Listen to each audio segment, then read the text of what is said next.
Shalom. First and foremost, call Loyim La Yahweh Bashem Yahushua Bashem Chakwadash.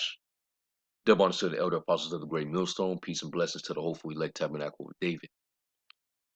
And I'll just making a response to this video.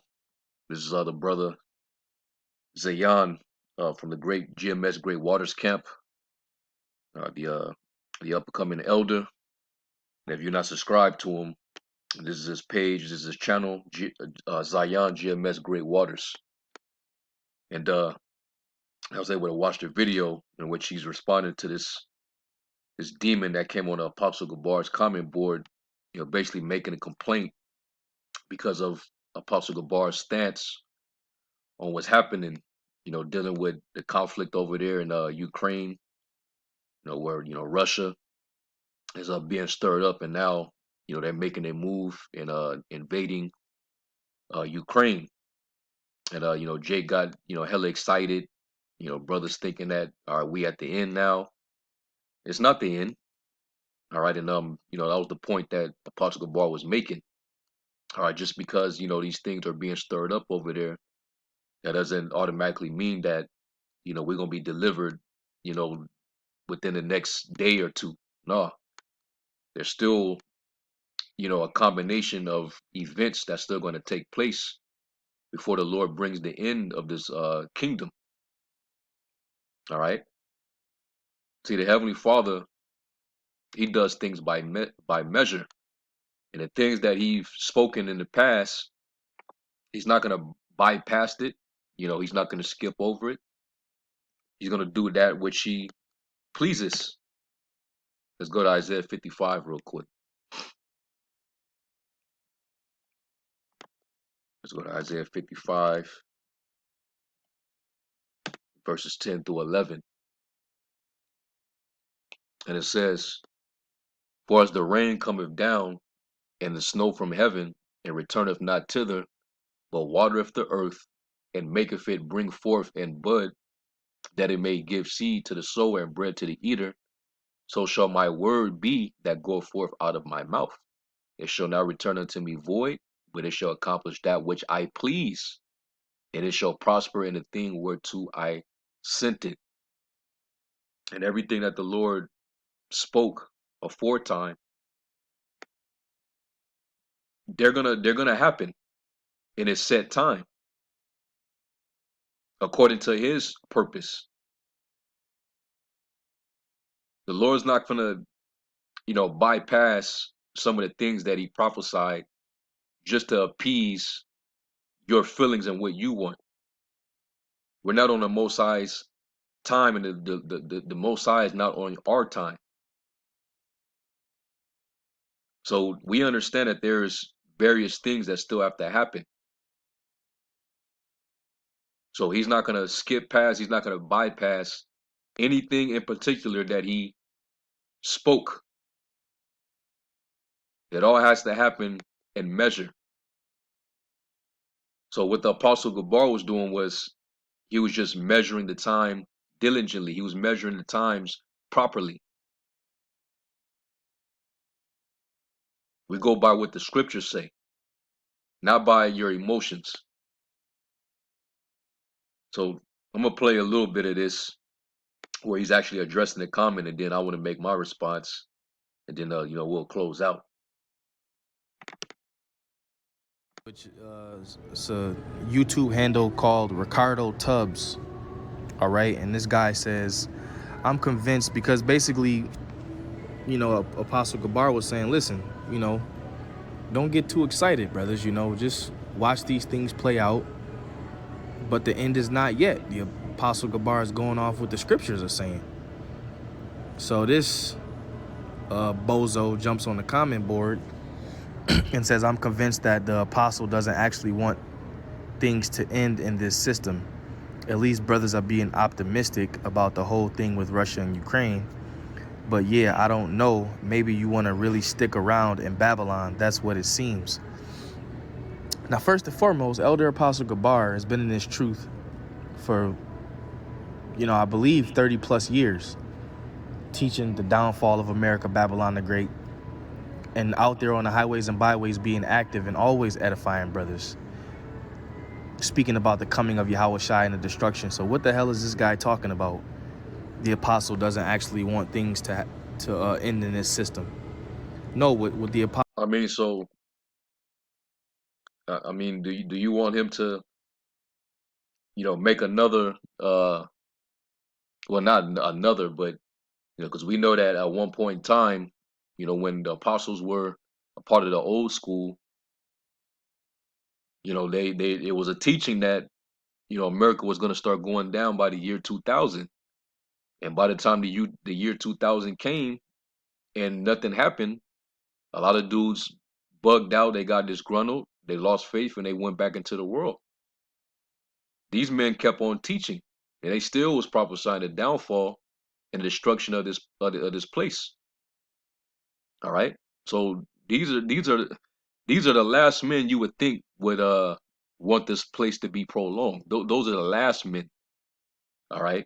That would have that sentiment. They've been prophesying the destruction of this place for decades, man. Okay. So why would you place that upon that man? Come on, man. Unless you want them to make another prediction. We gonna be out of here by the end of 2022. And then when 2023 shows up, then what happened? You're gonna be calling them false prophets, like with the year 2000 thing. Those men, they were hastening the coming of the day of the Lord. It even tells you that in Luke 17 that there would be a day where they would desire to see the Son of Man and will not see it. So those men, they definitely earnestly desire the day of the Lord. But they've since then they've grown and became more seasoned, and now they understand that we got to measure the times properly. And we know that the Heavenly Father, He measures it in in in in portions. He doesn't do all things at once. Everything is by measure. Now let's go to that. All right, because apparently this guy couldn't comprehend what Yahweh Shai actually said when they asked him, what shall be the signs of the end of the world? These are the things that would happen. All right, let's read Matthew 24 and 4. It says, "And Yahushua answered and said unto them, Take heed that no man deceive you. For many shall come in my name, saying, I am anointed, and shall deceive many." And we see a lot of that happened over the years. All right, but it didn't just stop with that. All right, and there's still more guys that's gonna appear on the scene saying that they're the Lord, they're the chosen, they're anointed, they're the Messiah, they're the chosen vessel. All these different things, man. You have the God sent comforter, but that still doesn't mean that the end is going to be immediate. The Lord's going to come down as soon as this happens. No, there's still other things that have to happen. It says, verse 6, "And you shall hear of wars and rumors of wars." Reports of wars, conflicts, battles, proxy wars, right? "See that you be not troubled." All right, don't be worried. When you hear these things, do not get too carried away. Don't get too excited. Don't get too anxious. For all these things must come to pass, but the end is not yet. And I guess you couldn't comprehend that part. So the apostle reiterating this to pretty much put things in perspective so brothers can pay closer attention and be on point with the measurement of prophecy. You're taking that as oh, he wants this place to stay. No, you just being a damn demon, a dickhead. Yahweh Shai said the end is not going to immediately come. Let's read that in the NLT. But some of you dudes are just, you're just set up to be opposition, man. That's pretty much your only role. That's what you were made for. Matthew 24:6 in the NLT, it says, "And you will hear of wars and threats of wars, but don't panic. Yes, these things must take place, but the end won't follow immediately." And that's all he's pretty much saying. We know that there's other things that's gonna take place based on what the Lord spoke. All right, we still we still haven't went through the process of our faith being tested. There's still gonna be insurrection against us. The enemy's gonna come in like a flood. That ain't happened yet. Our faith got to be tried. Some of us gonna be brought to the prison house. The devil shall cast some of you into prison that you may be tried 10 days, but be faithful unto death, and the Lord will give you the crown of life. That ain't happened yet. So the Lord's gonna bypass all that because you're so anxious, because you see what's happening over there in the Middle East with the Lord, not in the Middle East, but in the East, where the Lord's basically stirring up the Medes, putting the hooks into the jaws of Magog, and now you're getting super excited. No, we still got to keep our cool and pay attention, be upon our watch. Okay, we're watchmen, so this is pretty much like a occupation for us. Measure thou the time diligently in itself, understanding that even the prophecies have an order, man. So let's go from there to let's go to Second Esdras 4, because he told Esdras, measure thou the time diligently in itself, and we measure it by the signs written of in these scriptures and the prophecies. Yeah, we're seeing the signs of heaven. We're seeing the chariot sightings constantly. We're seeing the blood moons. All right, certain alignments, of the planets. So we're seeing all these, wonders, but there's still other things involved, like the MOTB. That's one of the major things. The MOTB. That's when we're gonna be tried, because it says that in Revelation 3 that there's gonna be an hour of temptation. So none of us have been tested to that extent at this point. So the Lord's going to bypass that too and just bring the end. It don't work like that. So this is our Second Ezra 4, and I'm going to start at 35. It says, "Did not the souls also of the righteous ask questions of these things in their chambers, saying, How long shall I hope on this fashion? When cometh the fruit of the floor of our reward?" The works that we did on earth, right? "And unto these things Uriel the archangel gave them answer and said, Even when the number of seeds is filled in you, for he have weighed the world in the balance. By measure have he measured the times, and by number have he numbered the times." And we know that all nations, they have a set time that they're going to rule. Okay? They all have a set time where they're going to rule. There's a boundary that they cannot pass. And once that measurement is up, once it's fulfilled, then the Lord would, put that nation down and set up another. That's how it's always been. All right, it says, "And he do not move nor stir them or rouse them until the said measure be fulfilled." Showing you that he does it by measure. He doesn't do it all at once. All right.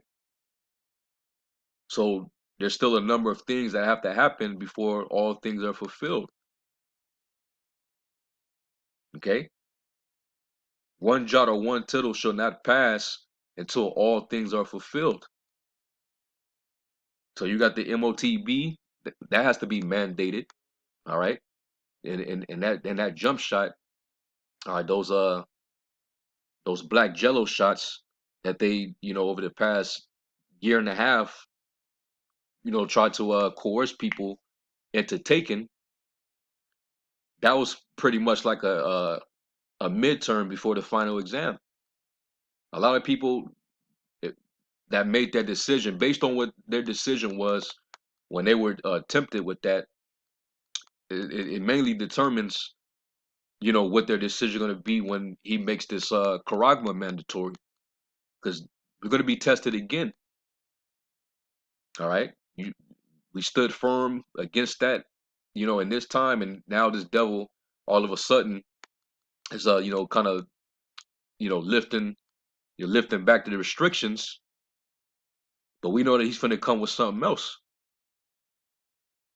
and he's doing everything gradually and by design.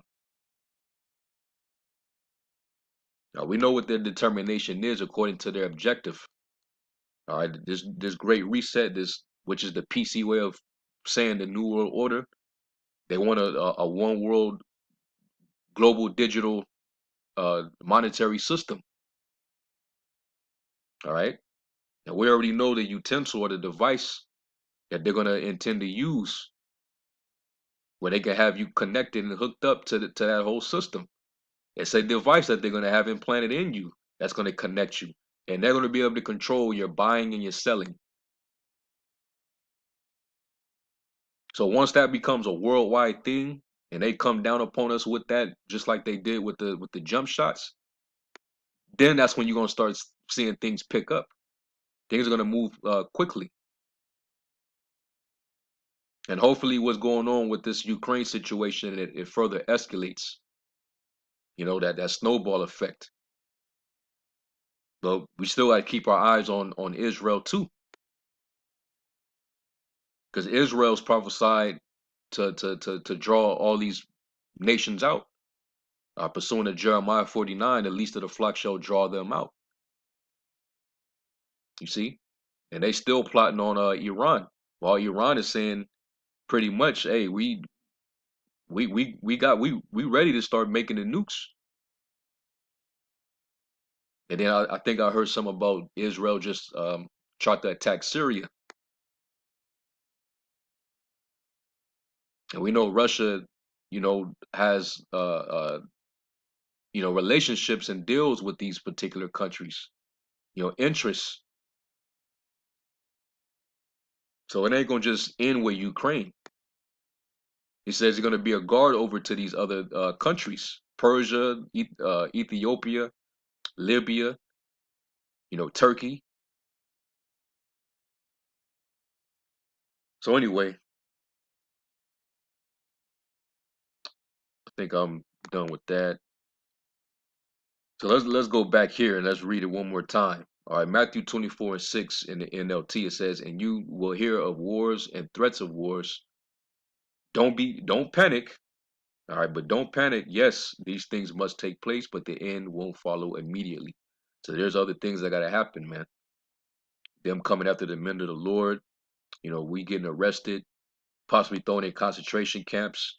We're gonna have brothers that's gonna be beheaded for the witness, the testimony of Yahweh Shai. These type of things are gonna happen, man. Our faith is gonna be tested. We gotta be tried. Okay? When all these things take place, then we shall see the sign of the Son of Man coming. All right, Matthew 24:29, it says, and I'm still in the NLT, it says, "Immediately after the anguish of those days, the tribulation of those days, the sun will be darkened, the moon will give no light, the stars will fall from the sky, and the powers of the heavens shall be shaken." It's going to be a real dark and gloomy day. And then at last, the sign of the Son of Man is coming will appear in the heavens. And he's going to appear like a thief in the night. And there will be deep mourning among all peoples of the earth. And they will see the Son of Man coming on the clouds of heaven with power and great glory. And he will send out his angels with the mighty blast of a trumpet, and they will gather his chosen ones as elect from all over the world, from the farthest ends of the earth and heaven. All right, so This dude need to shut the hell up, man. All the apostle was doing was measuring the times diligently, like we're supposed to, as we're commanded. All right. So that's pretty much it. I just want to do a little quick response to this. And so with that, call Lawyer Abashim Shai Shalom.